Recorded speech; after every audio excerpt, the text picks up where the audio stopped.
All right, everybody, give yourselves a round of applause for coming out to comedy tonight. Without you guys, we would just be talking to ourselves, and we do that in the green room enough, man. Like, this is what we do. This is what I love doing, man. I not to brag, but I've played every crap town south of Phoenix. All of them. And my favorite is Bisbee. Yeah, some of y'all like that town. What I really like is driving into Bisbee, and you go up the mountain, into the tunnel, down the hill, and you look on the side of the mountain, and there's a big B for Bisbee, just to remind those dirty hippies what town they're in. And then if you go a little further down past Bisbee, there's a little cartel town. And on the side of their mountain, there's a big D, just to remind the cartel they're in Douglas, not Nogales. You know. And then when I turn around and come back home, I look on the side of my mountain, and there's a big A for Tempe.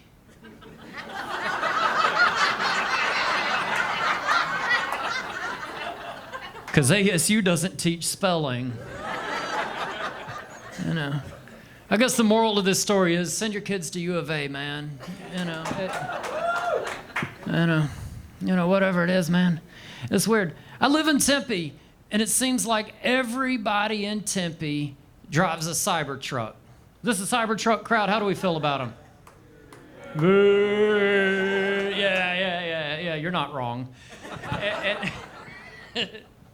You know, I think they look kind of okay, like just aesthetically. They look like a Lamborghini Countach. You know, had a baby with a Pontiac Aztec, and they put it on a lift kit. You know, like, I'm from Arkansas. I like any vehicle you put on a lift kit. Like, that's my jam, man.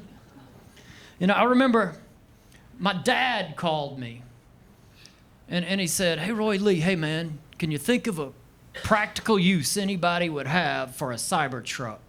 And I said, yes. They're armored, and they're silent. I can't think of a better vehicle for pulling a drive-by. Oh, you could just roll up on a jive turkey. Oh, man, that'd be great. You know, he goes, man, I just can't believe them, man. They're just wild, you know. They just look like a trash can flipped upside down and put on a lift kit. And I was like, more like something out of one of Bobby's video games, I tell you what. Propane, you know. I'm from Arkansas. And I had one of my Arkansas friends, one of my high school friends, he called me. He said, hey, Roy, man, that Cybertruck, that's the ugliest piece of crap I've ever seen. I said, no, it's not. A Chevy Avalanche is. A Chevy Avalanche is just as ugly as the people that drive them. You know, or people from Mesa, you know. Any Avalanche drivers here? Just so I can make the rest of my set personal. That's cool. That's all right.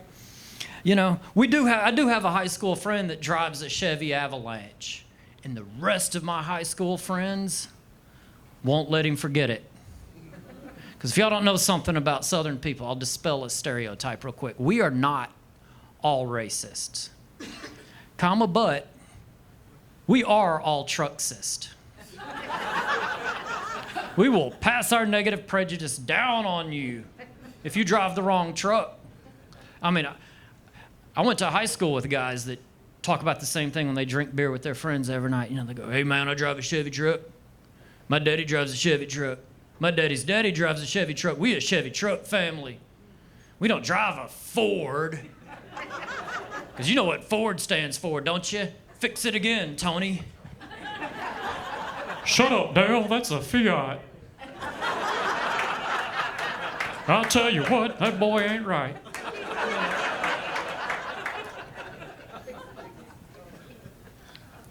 You know, but my redneck friends back in Arkansas will not let my other friend, Russ, forget that he drives a Chevy Avalanche. They just lean in on him, man. And so to cope with this, he meets up with his other Chevy Avalanche drivers in church basements,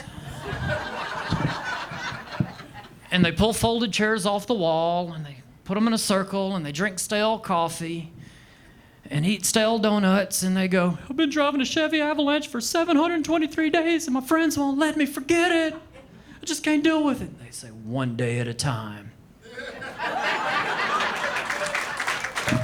All right, guys, that's the end of the open mic portion of this show. I'm going to bring up the host.